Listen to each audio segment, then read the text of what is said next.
Welcome into this day with Quimper Unitarian Universalist Fellowship. My name is Jessie Wild. I'm a board member here at Quimper UU Fellowship. As we gather, I acknowledge that the water, land, and shorelines here in Port Townsend are the traditional territory of the S'Klallam and Chemakum peoples.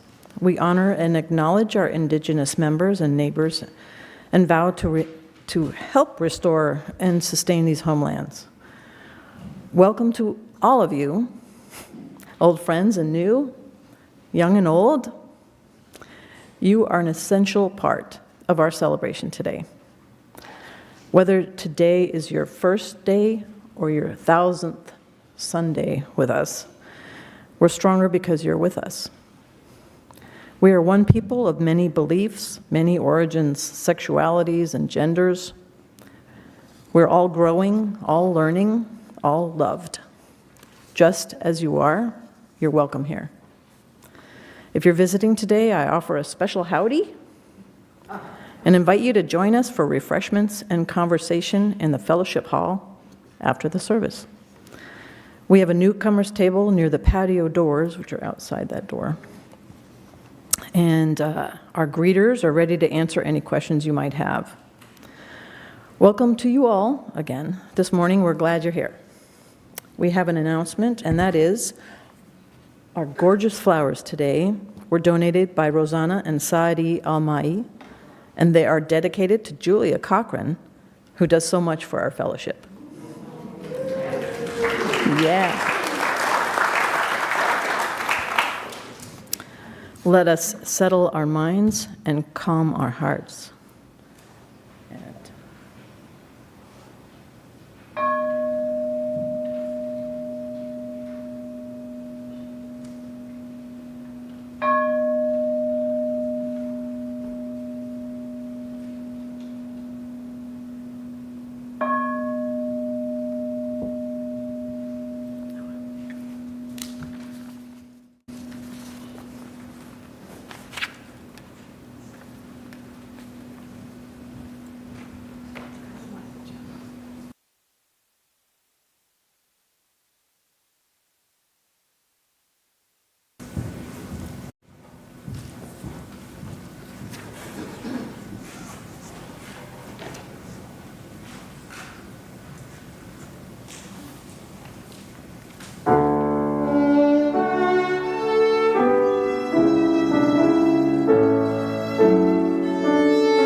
Masks and microphones and earrings.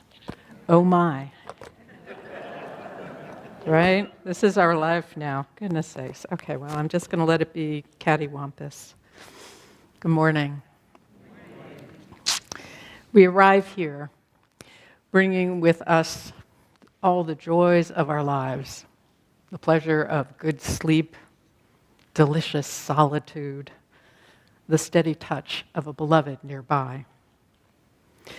We arrive here bringing with us stresses and tensions, fears for the future, heartache and heartbreak, sometimes a heaviness of heart that seems not to end. All of this is welcome in this place. We come here bearing the gift of ourselves, always a good gift, even if we don't believe it. We come offering the love that we can, always a good gift, even if we believe it isn't enough. All of this is welcome in this place. Worried or content, full of heart or empty, bearing all of that within. Welcome to this sanctuary, to this home, where we seek to be the best we can be, where we remember what we were made for, where we are called again and again to love fiercely and to live bravely and to embody compassion and empathy, no less for ourselves than for all of those around us. It is good to be together this morning.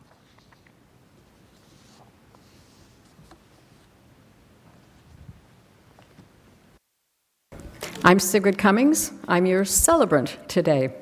I like that new word. Our chalice lighting words are by Eric Walker Wickstrom. Here today, in this place, and with these people, may we listen so that we can hear.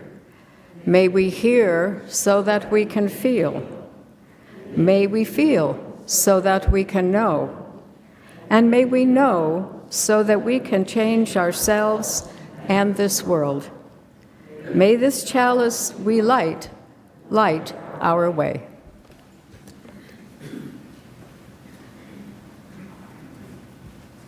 Is it our first hymn? Yes? No? Yes? The opening hymn, yes indeed, which is, I should know this, yes. I selected it. 354. 354, verses 1 and 4, please.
Is it? It's the time for all ages. So I want to invite anyone of any age who wants to come forward.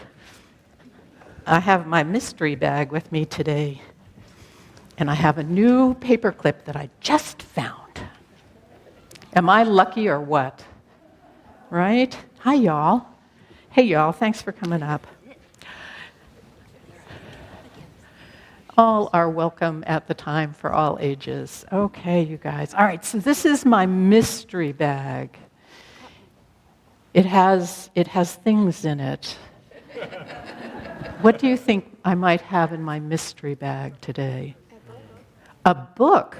That's an interesting idea. It's kind of a book, and that was pretty good. That was pretty quick. Kind of like that answer, because I have a notebook in my bag, because I like notebooks. I take lots of notes when I go to meetings and when I talk to people, and this one is called for the board, so I usually take my notes when I'm doing things with the Board of Trustees, so that's what I do, and I love taking notes, and I usually take notes with a crayon, not so much. It takes up a lot of room, yeah, so to do it in crayon. But yes, a pen. And is anybody else particular about the kind of pen that they use? Anyone out there? Yeah, I won't use one that isn't this.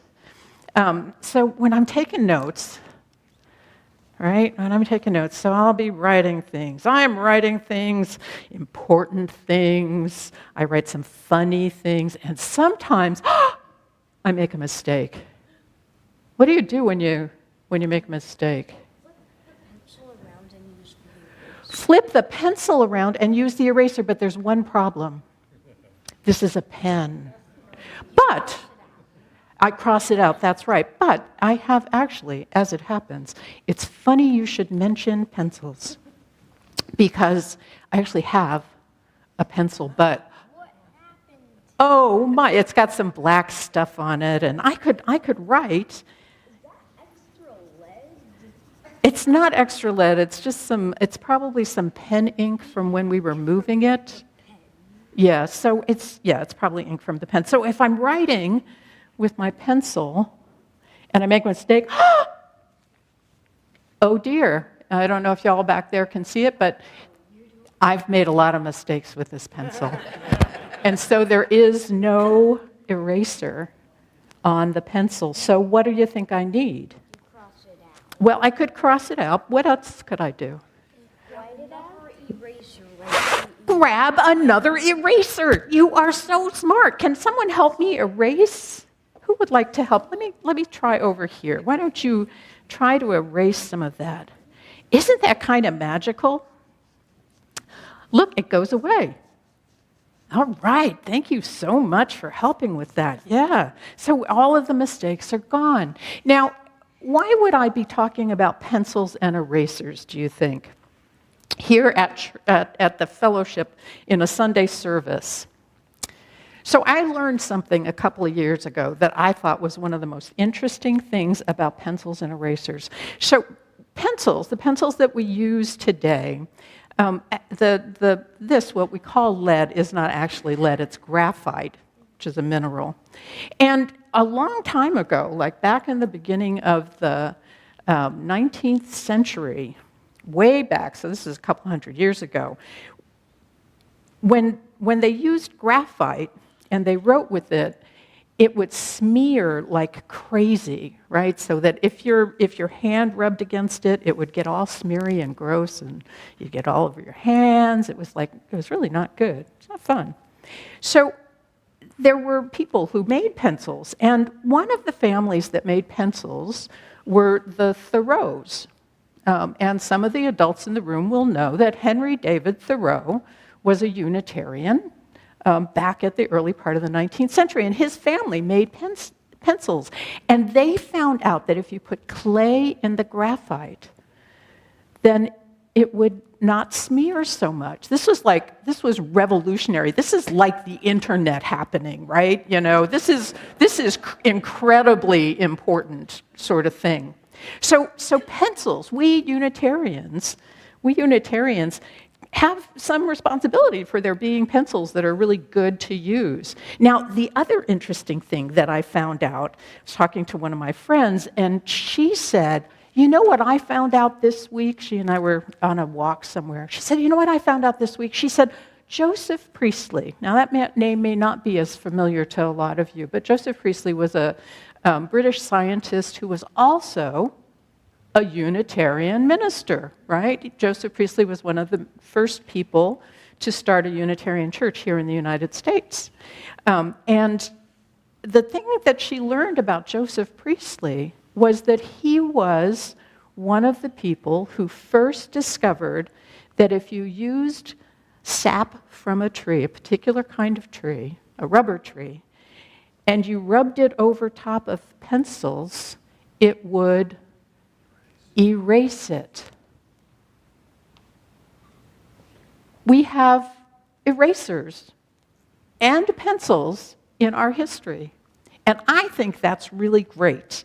I think that's really, really just like as fun as it could be. I was like, when my friend told me this, because I had just learned about the pencil thing, I was like, oh my gosh, that's incredible. Oh, wow. She was not as amused as I was, as perhaps you are not as amused as I am about this, but I am, because pencils and erasers allow us to do things like change what we've written. They allow us to create, and they allow us to transform.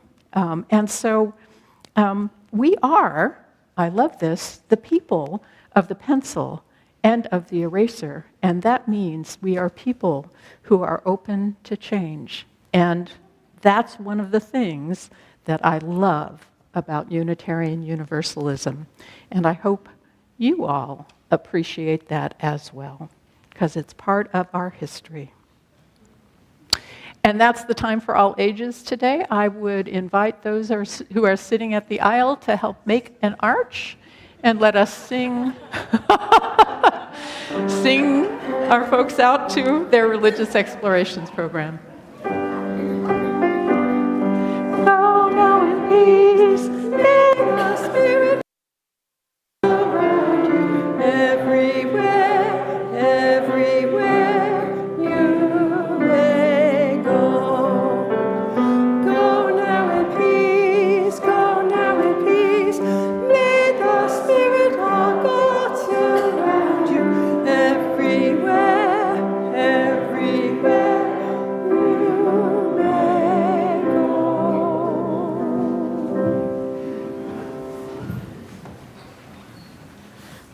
I love that. That was wonderful. We pause for a time of generosity and receive an offering which today goes to the National Alliance on Mental Illness here in Jefferson County. I invite Val Thimister and Patrick Johnson to please come forward, and I also invite the ushers to please come forward. Additional instructions for giving this morning are on the screen or at the front of the sanctuary.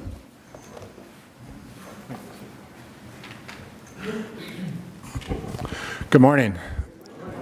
It's really great to see all of you. Gosh, and you're not in a little square. So, my name is Patrick Johnson, and I am the president of NAMI Jefferson County. We're one of several NAMI affiliates around the state of Washington, and one of thousands of affiliates spread across the United States and around the world.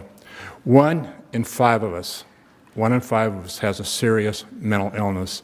I would dare say there's not a person here whose family, a friend, or someone in their life, or perhaps themselves, is affected by mental illness, and that's why we're here today.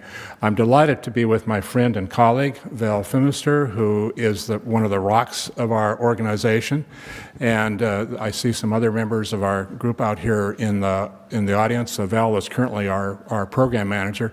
And I would be remiss if I didn't mention Elaine Nelson, who's a Unitarian, a longtime Unitarian, and a member of the fellowship, who's a past president of our board. Val's going to share some details with you of our program and what we do. And I'd also invite you to visit with us in the fellowship hall after the service is over, and we'd be delighted and eager to share with you what we do here at NAMI and invite your support. So Val, please. Thank you, Patrick, and thank you all for inviting us here today. A lot has happened since we were here the last time. The first thing I think that's important to know is that we are now operating out of the Recovery Cafe. And if you have not been to the Recovery Cafe, you need to drop in. They're open Tuesday through Friday, and they have groups other days of the week as well, but they have a free lunch each one of those days. Lots of support going on there for people. So we have a slide here that explains the 3 pillars of NAMI. The first one is support. The second is education, and the third is advocacy. So I'm going to talk just a little bit about support. If you drop by our table in the fellowship hall, you'll see there is a card here that tells about the support groups that we do. There are 2. One is the family support group for family, friends, and caretakers of people with a mental illness. The other is a peer connection group for people who have their own diagnosis. And those groups are on the 1st and 3rd Wednesdays of the month at Recovery Cafe, 7 p.m. They're also on Zoom, as other things have done since COVID. We do things hybrid, both in person and on Zoom. The second thing that we do is education, and that probably takes up the other half of our time. We do once a year a family-to-family class that lasts 8 Saturdays from 10 to 12:30. And it teaches people who have loved ones with a mental illness all about mental illness itself, how to deal with the legal system, the judicial system, the mental health care system, which is quite different than the medical health care system. And then we have 2 other workshops that we do. There is also a flyer back there, has one on each side.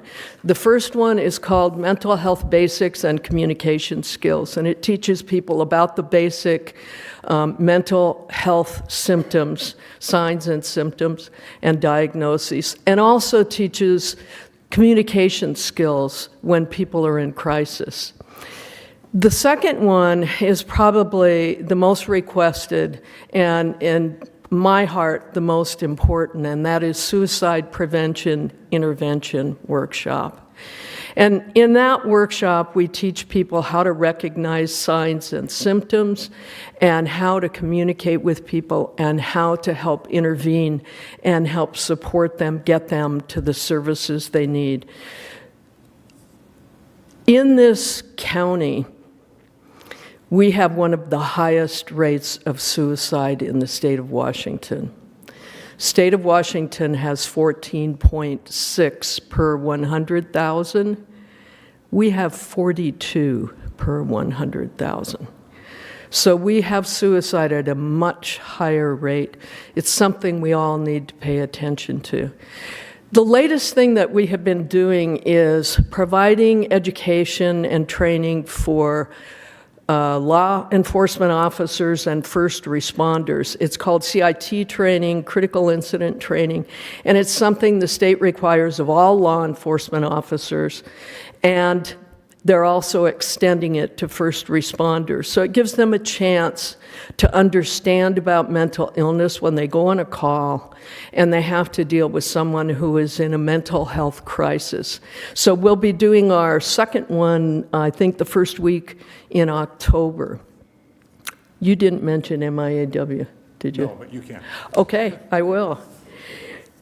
The first week of October is Mental Illness Awareness Week.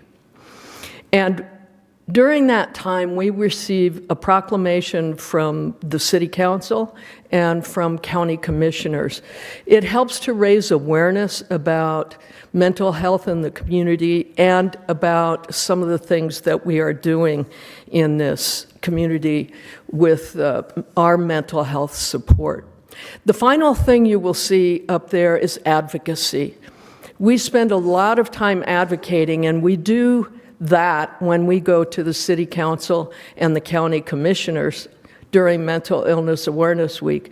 But we also spend Lobby Day, which is in January, roaming the halls of our state legislature and spending time with our legislators, helping them to understand the legislation that comes before them so that we can help support and pass and advocate for legislation that really helps the mental health issue in the state of Washington. We have been known to go to Washington, D.C. and advocate there with some of our legislators and politicians like Patty Murray and so forth. So we spend a lot of time advocating. NAMI itself does have lobbyists in both places, in the state legislatures and in Congress. So those are the three pillars of NAMI, and maybe you can understand a little better about what it is we do. If you are interested in any of our workshops or classes or support groups, out at the table in the fellowship hall, we have a sign-up sheet where you can give us your email and check what it is you're interested in, and we'll send you all the information on upcoming events. And I just want to say that over the years, Quimper Unitarian has been one of the biggest partners that we have in the community. We have so much support from this fellowship, and it just warms my heart to see you every time we come here. Thank you for your support. Anything else? I think you got it. Okay.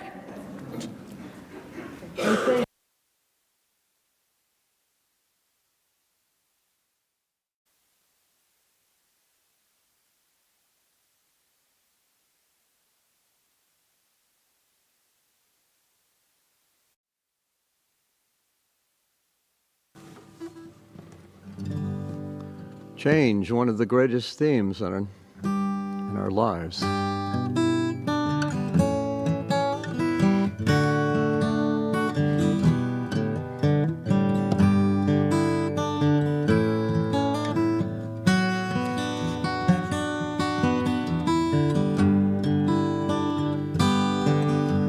Sit by my side, come as close as the air, sharing a memory of grace,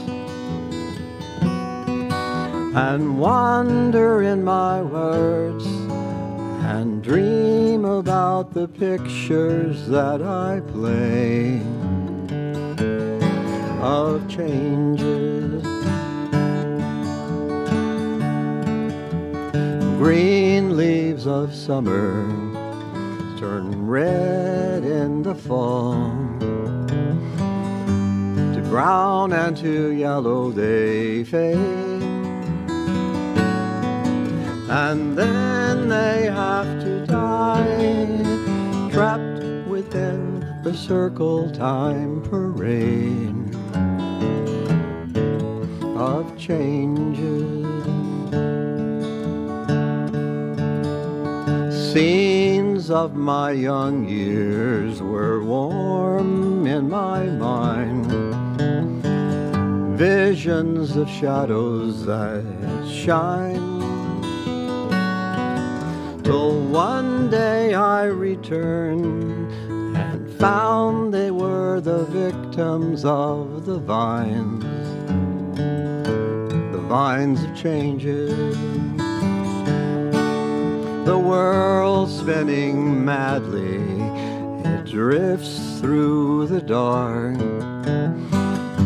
swings through a hollow of haze. A race around the stars, journey through the universe ablaze of changes. Passions will part to a strange melody, as fires will sometimes burn cold, like petals in the wind. We're puppets to the gold and silver strings of changes. Sit by my side, come as close as the air, sharing a memory of grace, and wander in my words and dream about the pictures that I play of changes.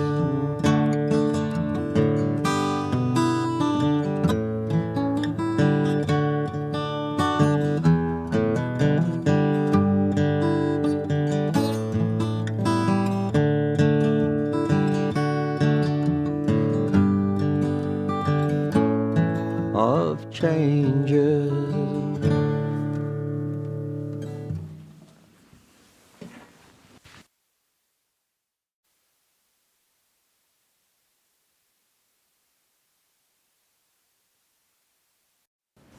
I thought you were doing it.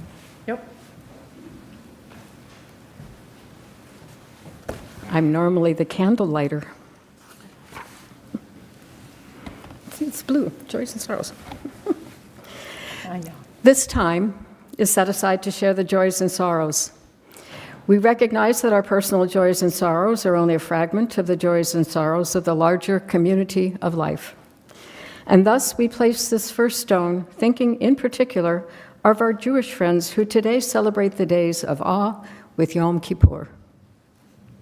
And now within the congregation.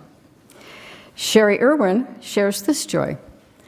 A thank you to David Rim for serving on QUUF's Board of Trustees, in particular as the board liaison to the Ministerial Search Committee that brought Reverend Linda to us. We place the final stone holding in our hearts the joys and sorrows I've just shared, but also thinking of such joys and sorrows among us that are unexpressed but of no less importance.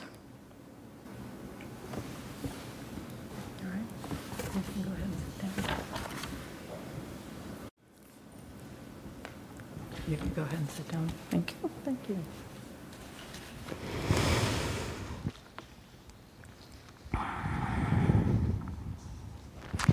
I invite. It's a little hot this morning, isn't it? Can we bring that down a bit, please? Is that better?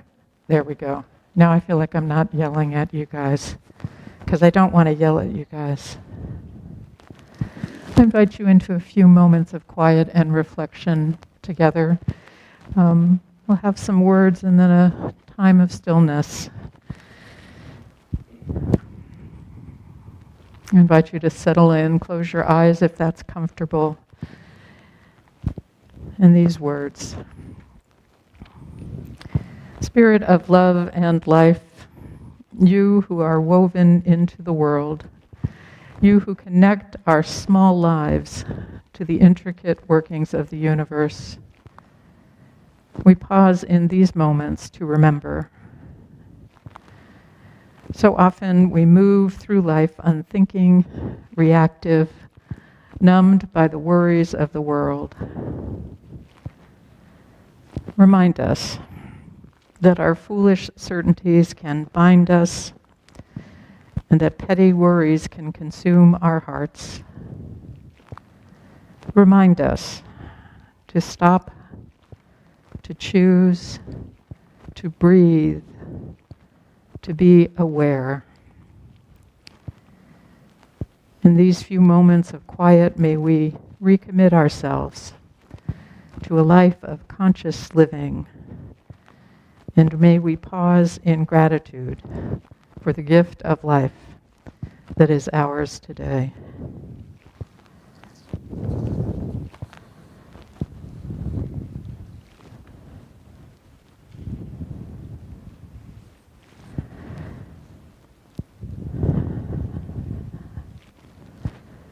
So may it be. Amen.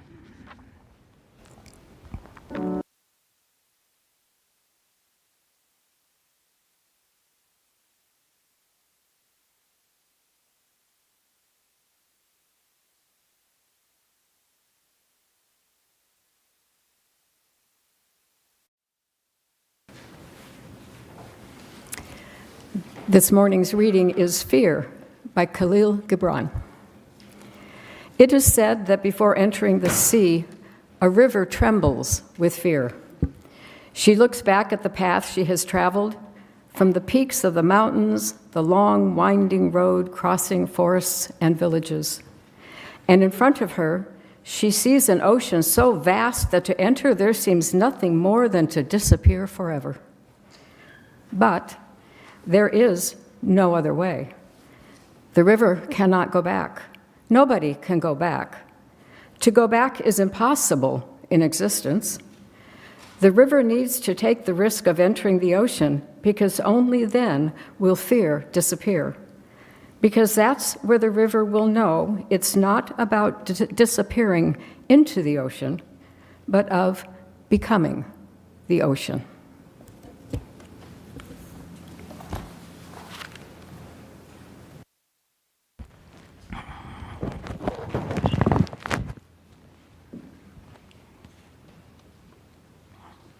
This is an excerpt from a longer piece by my colleague, Bob Carnan, of blessed memory, from his work, The Religion of Tomorrow.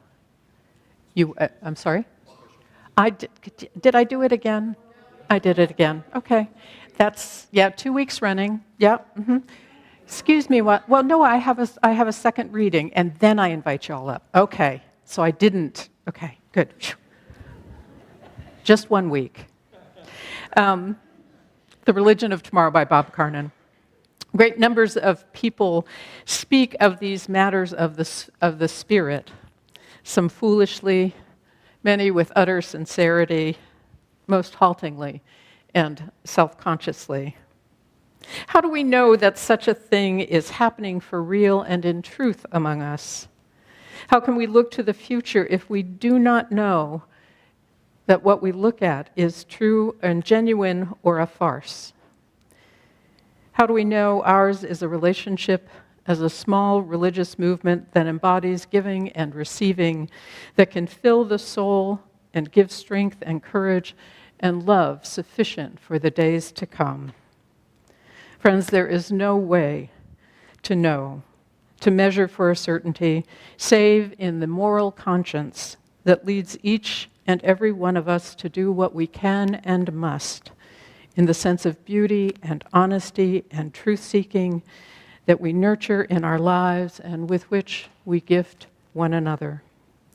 In the will to rise once again when all is ashes and turmoil and salt and rage and empty despair. If a measure of spiritual honesty exists, and if we are to have it in our future, it is to be found now in the individual heart, taken in great variety and in every condition. It is to be found in our wisdom, our compassion, our forgiveness, and our loyalty to love even to the gates of hell. And it is to be found in our wretched depression, vile envies, heated conflicts, long days of labor, in our failings and our stupidity and our empty longing. It is in our competence and our lack of it, our learning and our foolishness. It is all of these, and in the loss of a substantial naivete and the loss of sacred truths and the transformation of our lives wrought by living our days well done, and done sometimes not so well. Such is the nature of spiritual empowerment if we set it free. Ministry means at least to live in and amidst and vulnerable to the struggle of each and every one of us as we seek to come to an understanding of who we are, where we are, how we are.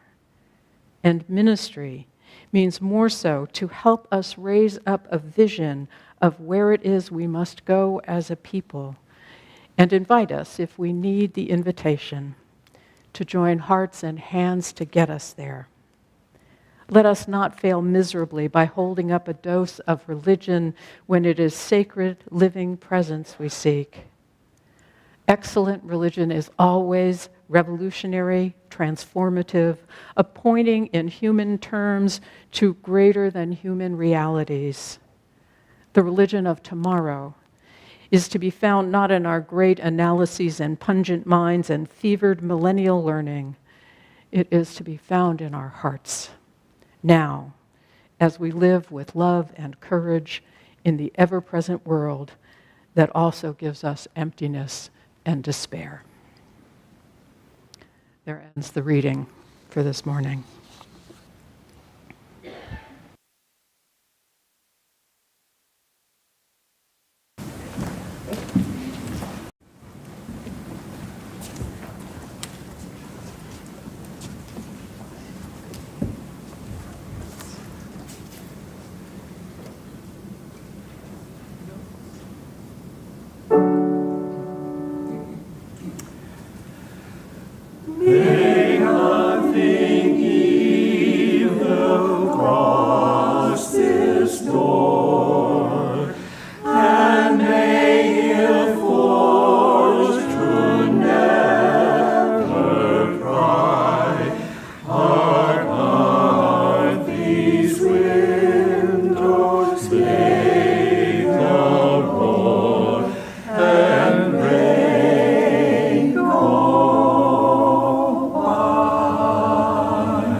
There's something about how live music and harmony just resonates in your chest, isn't there?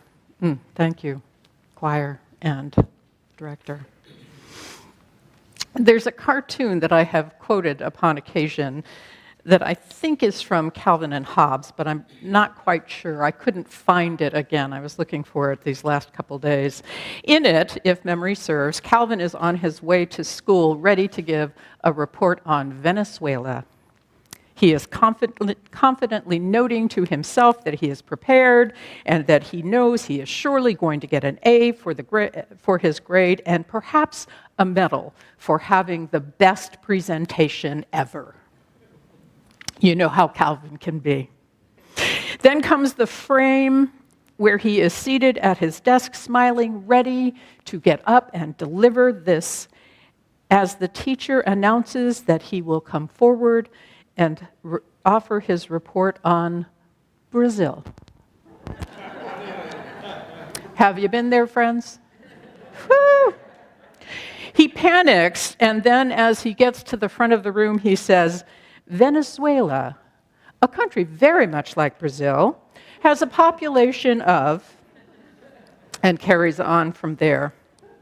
In my experience, it happens upon occasion that such a thing happens to preachers who, when deciding on a topic a month or more out from the actual day they're going to preach, realize that it's a different sermon that needs to be preached that morning and somehow has to be shoehorned into the announced title that it might not completely fit comfortably in. This is not to say that such a thing has happened to a preacher that you are getting to know.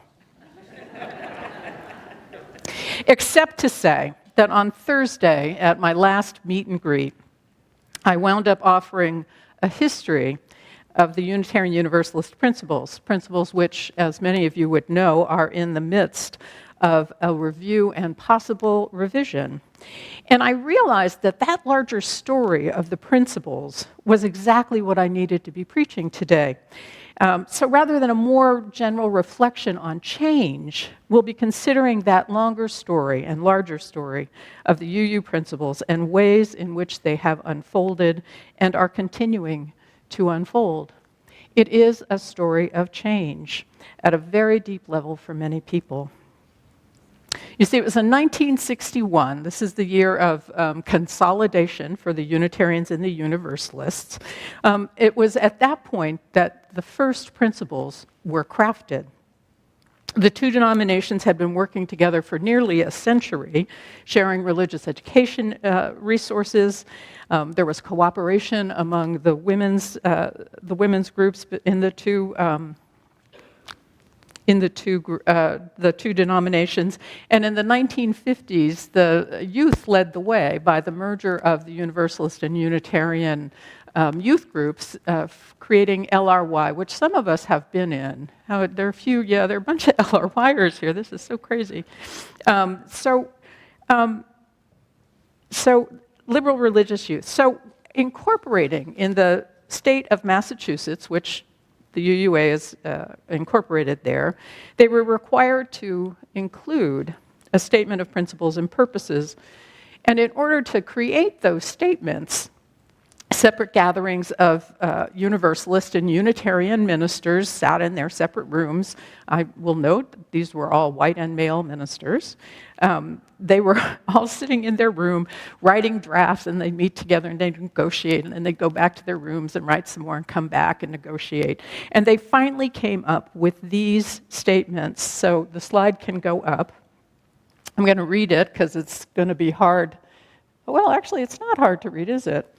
So here they are. In accordance with these corporate purposes, the members of the Unitarian Universalist Association, dedicated to the principles of a free faith, unite in seeking to strengthen one another in a free and disciplined search for truth as the foundation of our religious fellowship, to cherish and spread the universal truths taught by great prophets and teachers of humanity in every age and tradition, immemorially summarized in the Judeo-Christian heritage as love to God and love to man, to affirm, defend, and promote the supreme worth of every human personality, the dignity of man, and the use of the democratic method in human relationships, to implement our vision of one world by striving for a world community founded on ideals of brotherhood, justice, and peace, and to serve the needs of member congregation, churches, and fellowships, to organize new churches and fellowships, and to extend and strengthen liberal religion, and to encourage cooperation with men of goodwill in every land. Hoo-wee! These were on a poster. This poster was I remember it from right inside the door of the worship building in the church that I grew up in. And I know that they were adorned many other congregations. Anybody else remember seeing this from those of you who have been around UUs? Okay, not so many. Other than that, I don't think these statements at that time really had much impact at all. They lived happily in the bylaws, a corporate document that few members had any awareness or concerns about. Then, in the 1970s, some small changes were made to remove all of the explicit man language. I don't know any of you who were kind of twitching, listening to that. Brotherhood, men of goodwill, love to man, all of that sort of thing. As you can imagine, by the 1970s, nearly 20 years after they had been written, by the end of the 1970s, with the rise of feminism, these statements had become uncomfortable for feminists and their allies. There was a strong women's organization, the Women's Federation, also called the Women's Fed, and a broad collection of women, other women, who were working in accordance with a General Assembly resolution that established a commission to reflect on the inclusion of women and feminist insights into the UUA. And these folks made a move to revisit the principles. Now, one of the ways it started was this group of women coming together and writing an alternative set of principles, removing the hierarchical language, foundation, and all of those kinds of things. And they passed this draft around at a Women in Religion conference that was held in 1980, the fall of 1980. For those of you who are familiar with the water service, it comes from this same conference. The women were asked at that conference to take this draft home and ask their congregations to submit it to the General Assembly with the new wording to be considered at the next General Assembly conference. But what they wanted wasn't to replace what we had in our bylaws with what they had written. They wanted to start a conversation among Unitarian Universalists about what their faith was and what united us. Well, this proposed revision was, after a little kerfuffle, voted to go to a committee at the General Assembly meeting. And I'll tell you part of the kerfuffle. The folks who were part of the Women's Fed and the Women in Religion bunch, they all were like, yes, we want people to talk about this. This is the way we want to do it. They had a male supporter, a guy named Guy Best, sweet, lovely man, who went to the procedural microphone and went, we should have a vote on this. This is what the women wrote. We should tell either up or down. And he was like, and all the women are behind him going, Guy, shh, shh, Guy, no, shh. He finally relented. It was one of the fun moments of that General Assembly. And I can't help but say the other one was to have smoking not allowed any longer in any UUA buildings. And one of my colleagues got up and, after a long fight about it, one of my colleagues got up and said, I am a non-smoker and I don't believe in smoking, but I want to move that this be tabled to the year 20-something or another, because if it comes off the table again, I won't have to listen to all this nonsense. And it passed. Later, it was brought back and passed. Anyhow, so this is where we were. They did send it to committee, and that committee, an awesome group, produced a process by which conversations were engaged in hundreds of congregations. And remember, this is before we had the internet. We all got a little purple booklet that had all of the process in it and information about feminism and information about the history of Unitarian Universalism and a whole bunch of other things. And so congregations had meetings in actual rooms around actual tables talking about what mattered. And they wrote it all up on newsprint. And then all of that was put together and sent off to this commission to work through. My memory is that something like 2/3 of the Unitarian Universalist congregations took part in that process. And that group then, with sifting and refining and reworking, created the 7 principles and 5 sources that are now in the UUA bylaws. They were ratified at 2 consecutive General Assemblies, but let me note, not without a fair amount of dissent and concern and a fairly large amount of grumbling going on. It's an honored, as grumbling and dissent and all that, an honored and challenging part of our tradition. Another revision of the principles was created by the Commission on Appraisal, a nationally elected panel that is charged with reviewing and studying issues that they see need to be attended to in the Unitarian Universalist Association. They presented their version of the principles in 2009. It didn't get passed out of the first vote at General Assembly, so we didn't see that any longer. And here we are again with this new version of Article 2 in the bylaws of the General Assembly that has been proposed for us to consider. I have to say I like the proposed change, and I think it's time to make a change.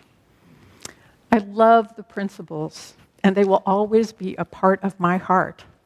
I will always use them when introducing people to Unitarian Universalism. Because, see, it's not just the words and exact sentiments that I love about them. It's the awareness that we grow and change as people and as institutions. When I finished with the romp through Unitarian and Universalist history, this is something I do for newcomers, I always then pull out a hymnal and hand it to everyone and ask them to open to the front. If you've got a great hymnal nearby, you can look. There's a listing of the principles and sources there. And I tell this story about how we came to them, how it is a critical part and a central part of what it means to be Unitarian Universalist. Because we are the people of the pencil and the eraser. Absolutely, people of the pencil and the eraser. We know that revision is always going to be a part of our religious life.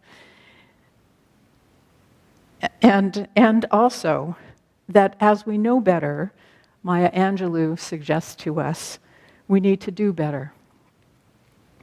It wasn't something cooked up, this new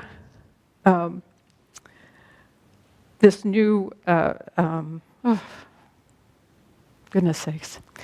It wasn't cooked up by ministers, our new proposal.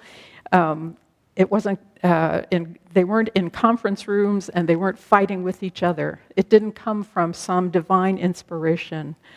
The principles aren't some kind of eternal and final statement, nor should they be. They are our human creations, flawed and limited by the times in which they were written. Nearly 40 years later, we live in a different world. All you have to do is think back just 3 years, friends, and where we are now and what has happened. Note the dangers that we face that we had only the barest inklings of 40 years ago. The world is different. I have to admit, when all is said and done, that what winds up in the bylaws of the UUA honestly does not matter much to me. What matters to me is that we spend our energy and our time and our love on creating and sustaining a community that is making a difference in the lives of its members and the community. What matters to me is that we tend to the wider ministry that my colleague Bob Carnan suggests. Ministry, he said, means at least to live in and amidst and vulnerable to the struggle of each and every one of us as we seek to come to an understanding of who we are, where we are, how we are. And ministry means more so, to help us raise up the vision of where it is we must go as a people, and invite us, if we need the invitation, to join hands and hearts to get there. Bob says, the religion of tomorrow is not to be found in our great analyses and pungent minds and fevered millennial learnings.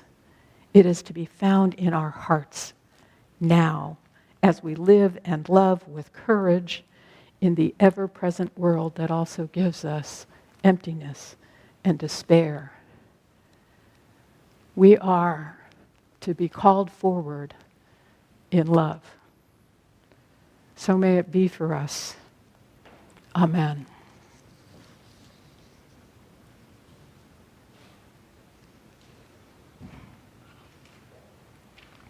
And now we sing again. Do we sing again? We sing again with the violin. This is awesome. And it is number 1017, Building a New Way.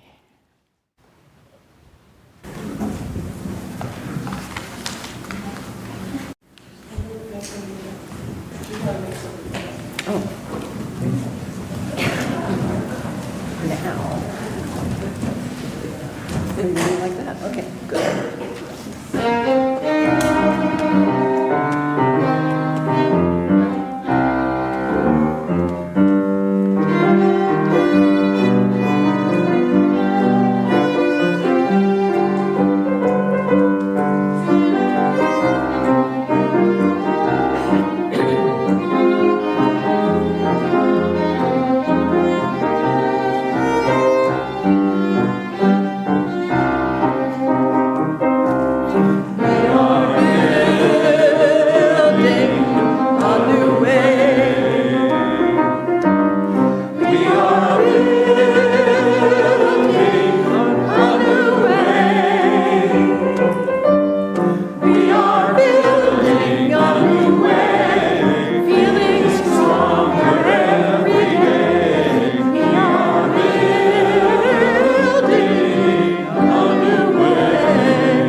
Our closing words by Barbara Peskin.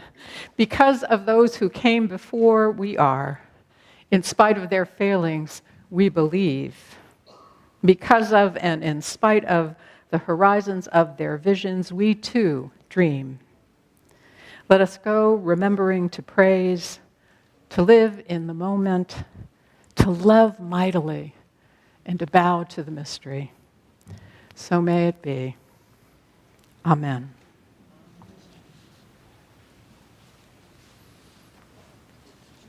I don't know. I'll blow it out. Okay. Join with me in the words for extinguishing our chalice. We extinguish this flame, but not the light of truth, the warmth of community, the fire of commitment, the passion of transformation. These we carry in our hearts until we are together again.